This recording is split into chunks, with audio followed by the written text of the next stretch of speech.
Hi, Sarah Sabin here, and in today's video, we're going to be talking about moving from survival mode to thrive mode. So, I would never ever counsel, because it's bad advice, to not put some attention on what is. So, what I mean by that is if you're having a problem with the top or bottom line, burying your head in sand is not going to be helpful. You need to obviously know what's going on so you can assess risks, so you can come up with potential solutions, and therefore you can create a plan to get yourself to move forward. Now, the problem with being in survival mode, if you've been going through a bad period, is that you can start to over focus on that, right? So you can start to be almost obsessive about it, keep looking at it all the time, keep thinking about how unhappy you are about the way things are and what they are. Remember, the only reason to be looking at that stuff is so that you can do something constructive about it. Now, I'm going to give you an example of what I mean. One of my clients, who is a serial entrepreneur, is now on his second business, likes to identify with cockroaches. Bear with me here. So, cockroaches, we can all say, are super resilient. They are one of the only creatures that could probably survive a nuclear war, and they're very hard to kill, right? So if you try and kill them, they come back stronger. There's a lot to respect in that. However, cockroaches are survival creatures, right? They're the kind of creatures you think about that could survive anything. You don't necessarily think about them thriving, right?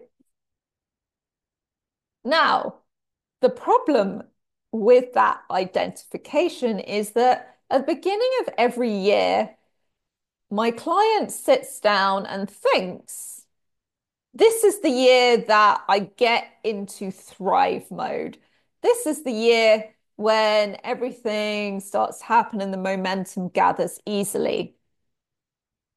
He spends some time thinking about that at the beginning of every year, and maybe he thinks about it from time to time, every month. However, the vast majority of his thoughts are still in survival mode.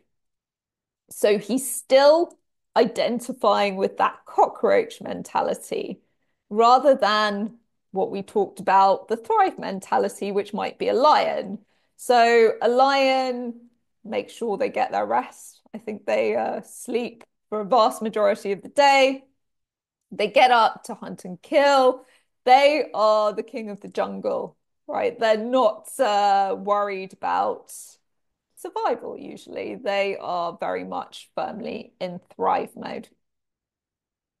So coming back to what I was talking about, where you put your focus, if 90% of your thoughts are identified with the cockroach and only 10% of your thoughts are identified with the lion, which thoughts are winning out? Well, logically, the survival mode thoughts or the cockroach thoughts.